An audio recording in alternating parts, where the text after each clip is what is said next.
Assalamualaikum warahmatullahi wabarakatuh. Bismillahirrahmanirrahim. Ashhadu an la ilaha illallah wa ashhadu anna Muhammadar Rasulullah. Allahumma salli ala sayyidina Muhammad wa ala ali sayyidina Muhammad. Rabbi israh li sadri wa yassir li amri wahlul 'uqdatam min lisani yafqahu qawli. Amin. Bismillahirrahmanirrahim. Salam hormatku, salam ta'zimku, salam santunku buat para jamaah uripi Allah dimanapun Anda berada, baik yang ada di dalam ataupun yang ada di luar negeri. Semoga kita semua senantiasa selalu di jalan fisabilillah. Amin ya rabbal alamin. Alhamdulillahirabbil alamin. Sebelum kita mulai kajian di subuh yang indah ini, marilah kita kemahkan di dalam nyawa, kemahkan di dalam jiwa, kemahkan di dalam hati, dan kemahkan di dalam kehidupan ini dengan kalimat-kalimat thayyibah. Subhanallah walhamdulillah wa la ilaha illallah wallahu akbar wa la hawla wa la quwwata illa billahil aliyyil azim. Sadaqallahul azim. Pagi ini kajian dengan judul Allah bukan Tuhan dan Tuhan bukan Allah. Bagaimanakah makna dari judul ini? Allah bukan Tuhan dan Tuhan bukan Allah.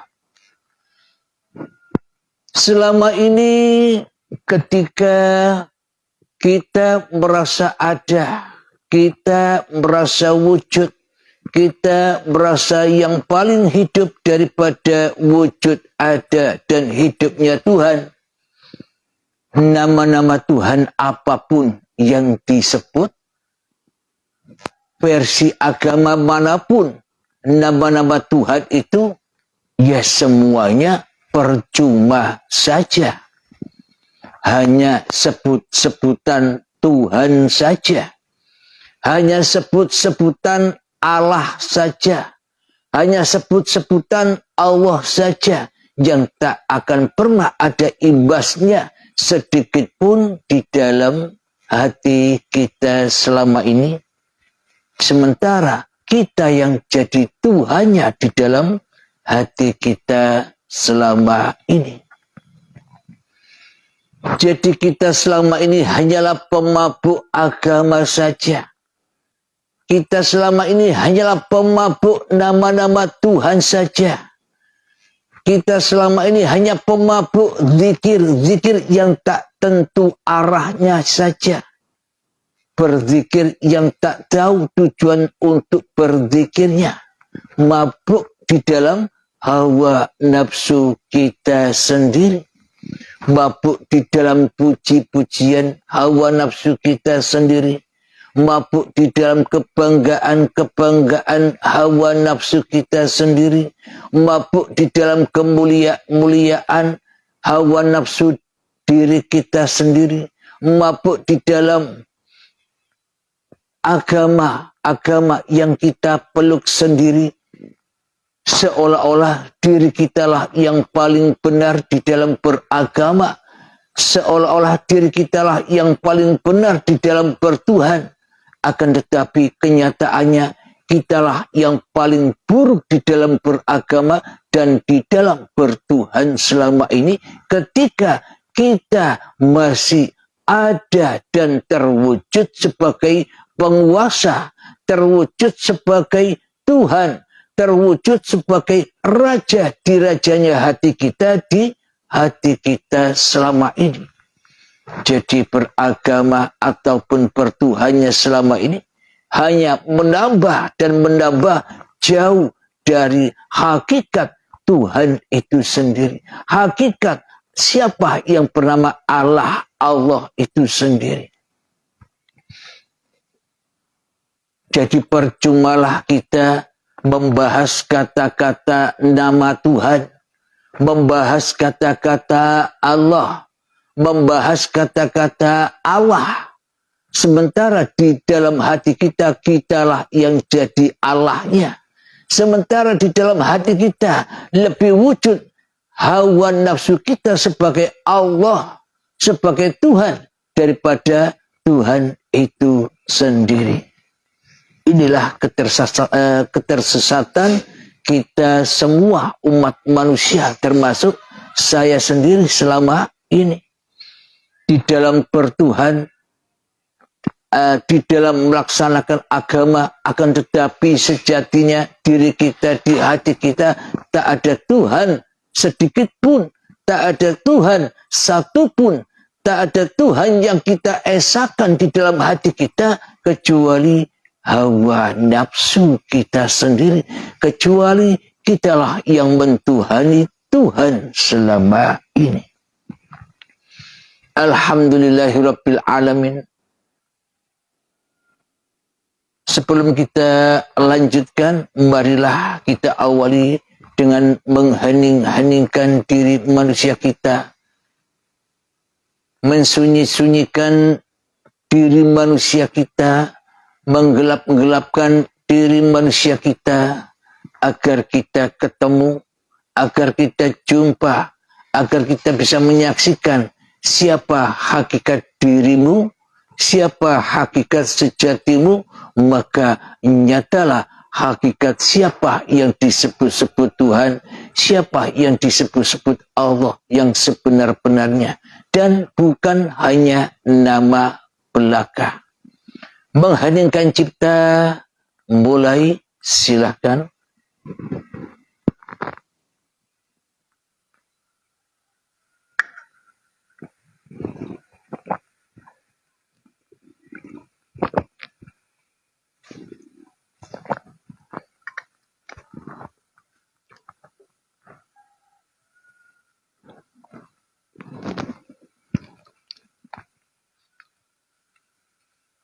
Agak saya beri panjang waktunya untuk mengheningkan ciptanya.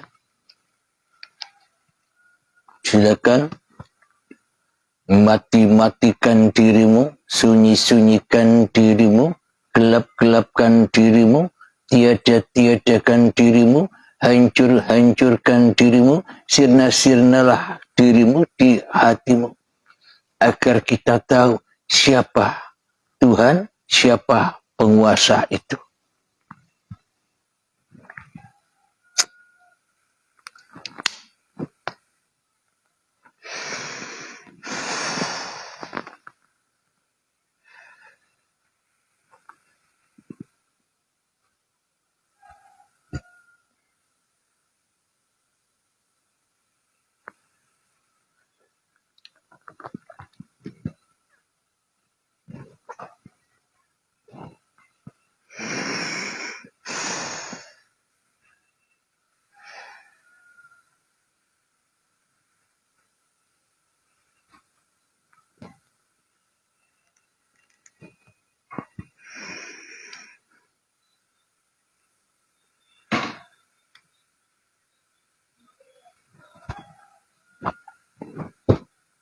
Mengheningkan cipta selesai.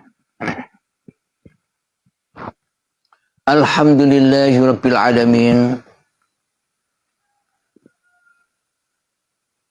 Untuk mengenali, untuk mengetahui, untuk memakrifati, untuk mensyahadati siapakah yang sebenar-benarnya yang dikatakan Tuhan itu, marilah kita telusuri dahulu asal muasal diri kita.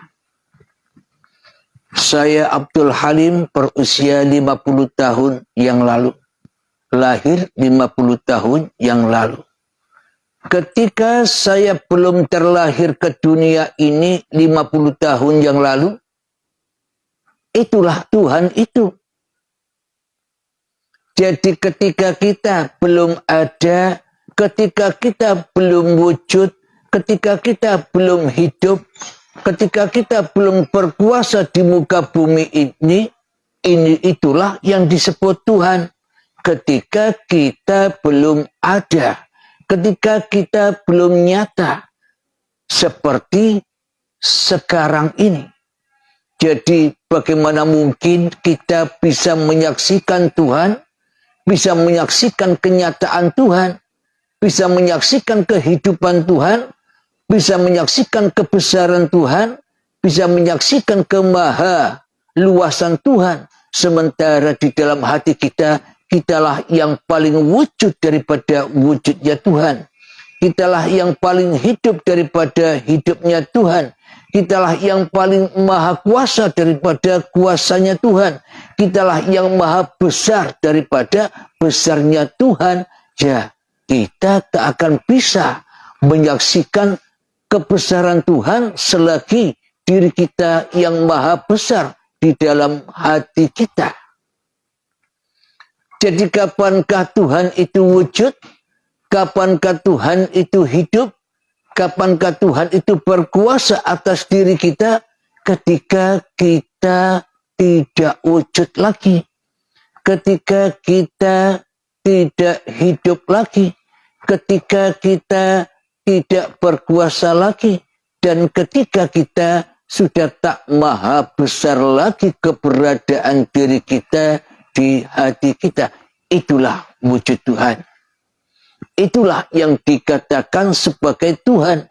Ketika diri manusia kita sudah tak jadi Tuhan lagi di dalam dada setiap diri manusia. Jadi harus tahu asal usulnya, dan ketika sudah tahu asal usulnya, pulanglah. Inna lillahi wa inna ilaihi raji'un. Itulah Tuhan. Inna lillahi, sesungguhnya datang dariku dan pulang kepadaku. Jadi datang dan pulang di tengah-tengah inilah kehidupan angkara murka manusianya sedang berlangsung. Ketika kita belum mengenal siapa itu Tuhan, ketika kita belum mengenal siapa itu Allah, dan apapun sesebutan nama Tuhan yang ada di dalam seluruh agama-agama di dunia ini.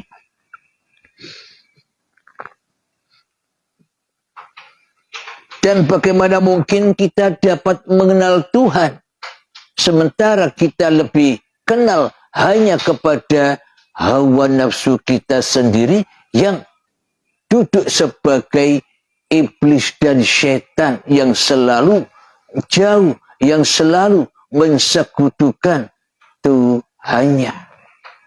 Jadi kita harus bertaubat dari menjadi iblis dahulu. Jadi kita wajib bertaubat dari jadi syaitan dahulu. Jadi kita wajib bertaubat dari jadi jin dulu.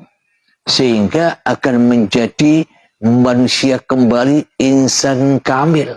Manusia yang sempurna. Wa ma khalaqatul jinna wal insa illa liya'budun. Tergantung di dalam hati kita selama ini, jin atau manusia. Bila di dalam hati kita masih memahabesarkan masing-masing diri manusia kita, itulah hawa nafsu, itulah jin yang membara-bara, yang terbuat dari api. Ketika kita jadi jin, ketika kita belum mengenal Allah, kita tak pernah memasuki sebuah agama. Kita tak pernah bertuhankan kepada Tuhan yang menciptakan kita, kecuali mentuhankan diri kita sendiri selama ini. Seolah-olah di dalam hati kita, ini hidupku sendiri kok. Ini badanku sendiri kok. Ini amalku sendiri kok. Ini ilmu saya sendiri kok. Semuanya diakui punya diri manusia itu sendiri. Kenapa? Karena manusianya merasa tidak pernah ada yang menciptakan dirinya selama ini. Jadi percuma saja kita bertuhan dan percuma saja kita mabuk agama. Sementara di dalam hati kita selama ini tak merasa kita sebagai ciptaan. Sementara di dalam hati kita tak merasa kita selama ini adalah buatan. Kita selama ini merasa di dalam hati kita sebagai sang pencipta. Kita selama ini di dalam hati kita hanyalah merasa sebagai sang pembuat saja. Pembuat kehidupan, pembuat badan, pembuat amal-amal apa yang dilakukan oleh badan, pembuat solat-solatnya, pembuat ibadah-ibadahnya, pembuat kesuksesannya, pembuat kekayaannya, pembuat ilmu-ilmunya yang tinggi. Seolah-olah kita ini duduk sebagai pencipta daripada duduk sebagai yang dicipta. Kita duduk sebagai sang Khalik di dalam hati kita daripada duduk sebagai sang makhluk. Jadi yang berkuasa selama ini jin yang ada di dalam hati kita. Alhamdulillahirabbil alamin. Dan dari jin yang belum disempurnakan inilah ketika syakaratul maut tiba, akhirnya menjadi hantu-hantu yang tertinggal di dunia ini. Ada yang jadi pocong lah, ada yang jadi wewe gombel lah, ada yang menjadi kuntilanak, genderuwo. Itu semua akibat jin yang selama ini kita pelihara di dunia ini. Kita belum sempat baiat kedahuluan syakaratul maut. Kita belum mengenal Allah kedahuluan kematian tiba, maka jin ini akan berkeliaran abadan abada selama-lamanya di dunia ini untuk menerima siksa, untuk menerima api yang panas membara. Ada yang menggoda manusia, ada yang menakut-nakuti manusia. Itu semua adalah jin yang selama ini kita pertuhankan di dalam hati kita, yang mana kita belum sempat mensucikan, membaiatkan, mematikan kembali keberadaannya. Maka itulah ketika saat sakaratul maut datang dengan keterpaksaan, kita tidak sempat mensucikannya, maka hawa nafsu ini tertinggal di dunia. Karena tempatnya api neraka, api jahanam, siksaan-siksaan alam kubur adanya hanyalah di dunia saja. Alhamdulillahirabbil alamin. Marilah kita buka di dalam surat At-Tur. Surat At-Tur ayat yang ke-35.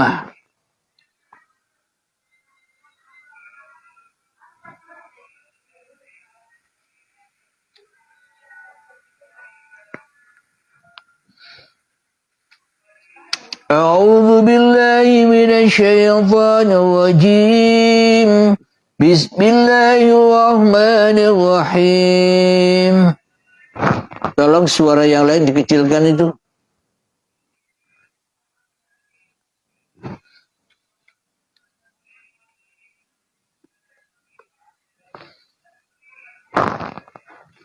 am khuliqu min ghairi syai'in am humul khaliqun, yang artinya atau apakah mereka tercipta tanpa asal usul, ataukah mereka yang menciptakan diri mereka sendiri.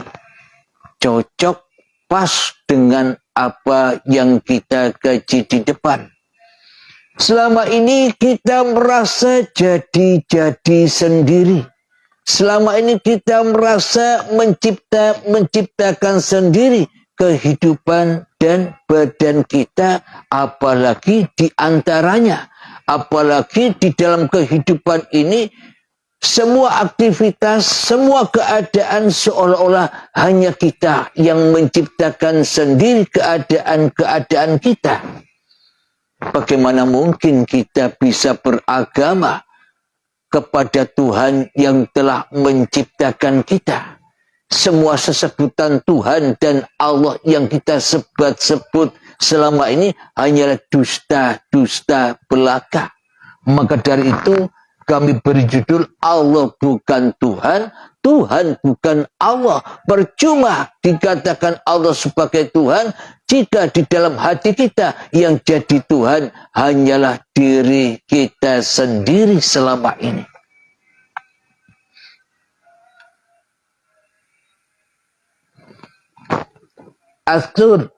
Atur ayat yang ke-36 kelanjutannya.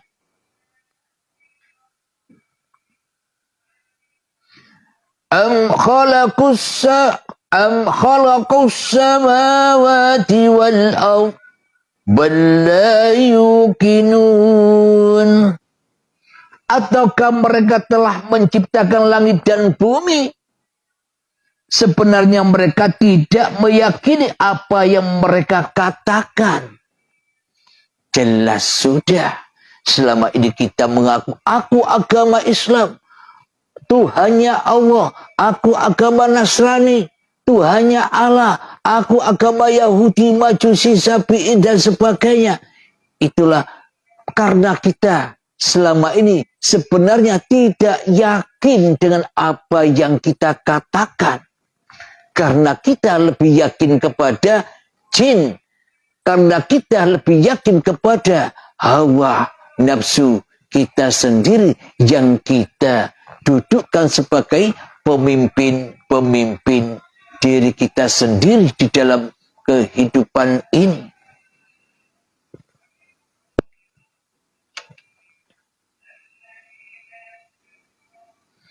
Ayat yang selanjutnya,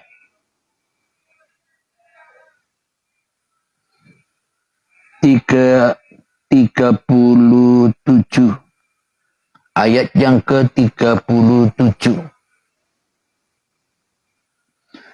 Am indahum khazainu rabbika am humul musaytirun. Ataukah di sisi mereka ada perbendaharaan,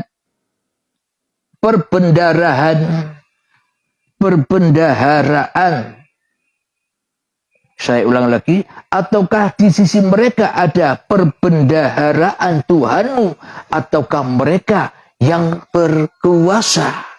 Perbendaharaan ini apa maknanya? Apapun yang kita lakukan di dalam kehidupan inilah yang dimaksud perbendaharaan. Perbendaharaan diri kita sendiri di dalam kekuasaan diri kita sendiri, di dalam pengakuan kita sendiri.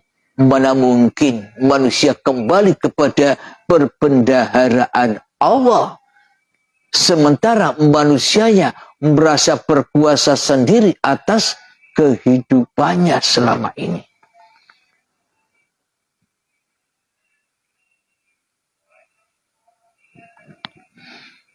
Ayat yang selanjutnya yang 38. Am lahum sullamun yastami'una fi.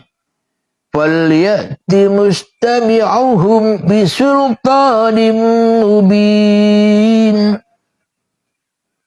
Atau apakah mereka mempunyai tangga ke langit untuk mendengarkan hal-hal yang gaib?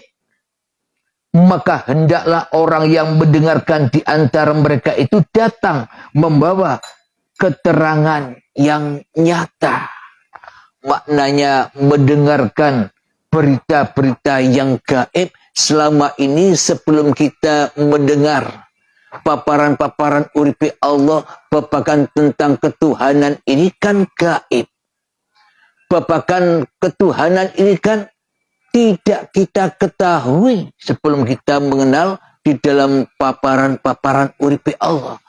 Kenapa kita selama ini dengan mengikuti paparan-paparan uripi Allah semakin paham dan paham hal-hal yang selama ini gaib bagi kita? Karena kita selama ini dituntun dan dituntun menaiki tangga-tangga ke langit. Jadi tangga-tangga ke langit itu bukan tangga-tangga seperti yang kita kenal. Naik tangga yang dari bambu itu. Karena langitnya orang mukmin beda dengan langitnya orang kafirin. Baitul kafirin adalah baitun nas. Sedangkan qalbun mukminin baitullah. Qalbun kafirin baitun nas. Di dalam tangga-tangga langit kemanusiaannya hanyalah manusianya. Sedangkan qalbun mukminin orang-orang yang beriman, tangga-tangga di dalam hatinya menuju Tuhannya. Jadi yang disebut tangga-tangga naik ke langit itu bukan yang di luar, tapi yang di dalam ini loh yang dimaksud. Langitnya Allah, arasnya Allah, perbendaharaan Allah. Alhamdulillahirabbil alamin. Kita bersama, termasuk saya, diberikan hal-hal yang gaib, berita-berita yang gaib, berita-berita yang tidak disukai, berita-berita yang dipendam, berita-berita yang dikubur oleh iblis dan setan, agar kita tidak bisa mendengarkan hal-hal yang gaib, agar kita tidak mendengarkan firman-firman Tuhan, agar kita tidak bisa mendengarkan ayat-ayat Tuhan yang ada di dalam dan di dalam meniti tangga-tangga menuju langitnya Allah. Tangga-tangga menuju perbendaharaan Allah. Agar kita tetap menjadi pengikut-pengikut setan. Agar kita tetap menjadi budak-budaknya iblis. Agar kita tetap menjadi jin yang panas membara, yang selalu membakar-bakar agamanya, yang selalu membakar-bakar Tuhannya di dalam hatinya.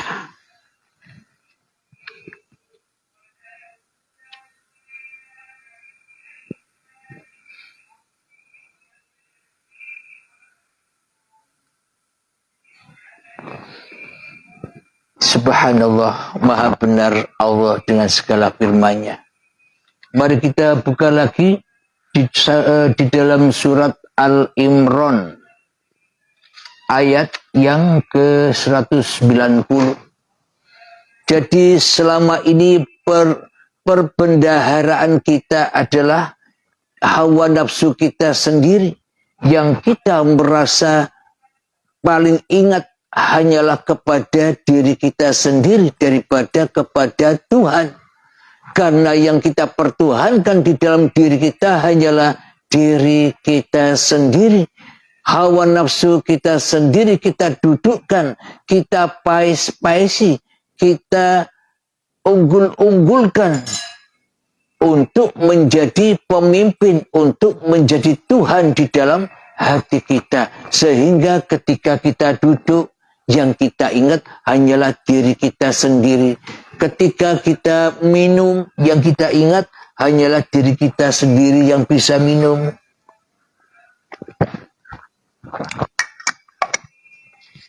Sehingga ketika kita melihat, kita hanya ingat kepada hanya diri kita yang bisa melihat. Ketika mendengar, kita hanya ingat kepada hanya diri kita lah yang bisa mendengar. Semua perbendaharaan diaku-akui. Kekuasaan diaku-akui sebagai milik manusianya. Di surat Al-Imran ayat ke-190,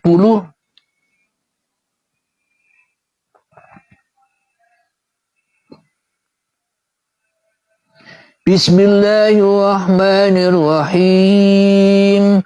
Inna fi khalqis samawati wal ardi wa ikhtilafil laili wan nahari la ayatin li ulil albab.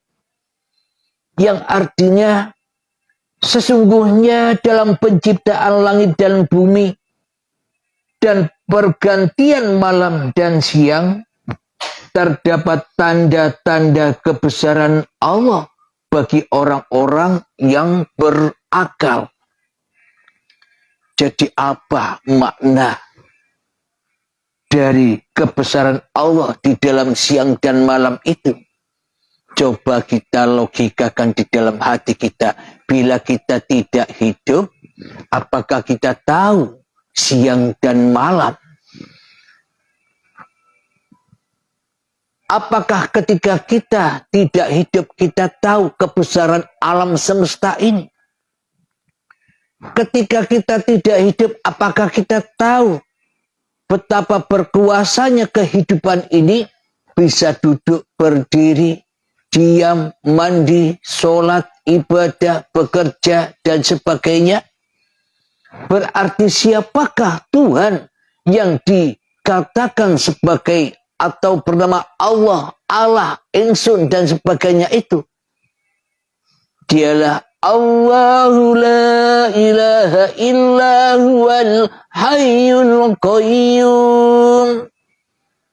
Tiada Tuhan yang berhak disembah. Dialah hidup yang kekal, lagi terus menerus mencukupi seluruh makhluknya.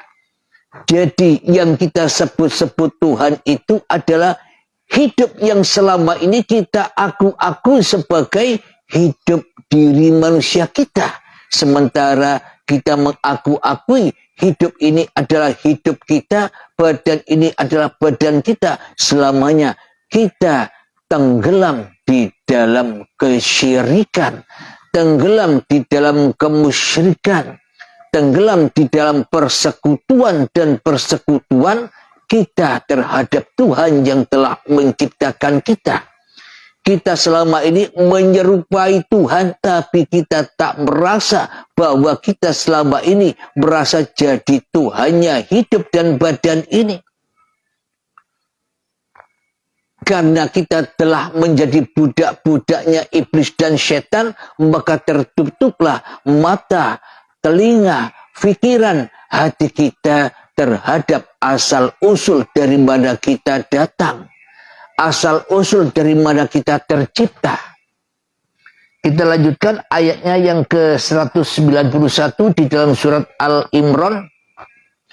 Alladzina yadhkuruna Allaha qiyaman wa qu'udan wa 'ala junubihim wa yatafakkaruna fi khalqis samawati wal ardh. Rabbana ma khalaqta hadza batila subhanaka wa qina adzabannar. Yang artinya yaitu orang-orang yang mengingat Allah sambil berdiri, duduk, atau dalam keadaan berbaring, dan mereka memikirkan tentang penciptaan langit dan bumi, seraya berkata, "Ya Tuhan kami, tidaklah Engkau menciptakan semua ini sia-sia. Maha suci Engkau, lindungilah kami dari azab neraka." Inilah orang-orang yang sudah bertemu Tuhannya, jadi berbaringnya, jadi berdirinya, jadi duduknya, jadi obahnya, geraknya, jadi minum kopinya, jadi perkatanya, jadi sholatnya, jadi ibadahnya, jadi ngajinya, jadi sholawatannya, jadi zikirannya, jadi pekerjaannya, jadi kekayaannya hanyalah milik Allah. Itulah yang dimaksud la ilaha illallah. Itulah orang-orang yang bertuhan. Itulah orang-orang yang beragama, agamanya Tuhan, agamanya dari mana ia datang, pulangnya ia ke situ jua. Itulah yang dimaksud agama yang sempurna, agama rahmatan lil alamin. Alhamdulillahirabbil alamin. Semoga saya khususnya dan semoga kita semua senantiasa selalu di dalam limpahan hidayah, limpahan rahmat Allah Subhanahu wa ta'ala, sehingga kita bisa melepaskan belenggu-belenggu syaitan yang selama ini membelenggu kita. Amin ya rabbal alamin. Sebelum kita akhiri kajian di subuh yang indah ini, marilah kita kebahkan selawat dolimin daf'ul bala. Allahumma salli ala sayyidina Muhammad wa ashghili zalimin bizalimin. Allahumma salli ala sayyidina Muhammad wa ashghili zalimin bizalimin wa akhrijna min bainihim salimin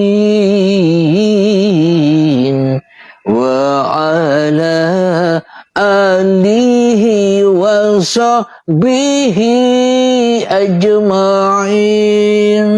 Allahumma ya qadiyal hajat, Allahumma ya mujibad da'awat, Allahumma ya rafi'ad darajat, Allahumma ya muhillal muskilat, Allahumma ya syafiyal amrat, Allahumma ya kafiyal muhimmat, Allahumma ya dafi'al bariyat. Allahumma khtim lana bil iman, Allahumma khtim lana bil islam, bijahi sayyidil mursalin. Rabbana atina fid dunya hasanah wa fil akhirati hasanah wa qina adzabannar. Wa sallallahu ala sayyidina Muhammad wa ala alihi wa sahbihi wa sallam. Walhamdulillahi rabbil alamin. Akhir kalam. Assalamualaikum warahmatullahi wabarakatuh.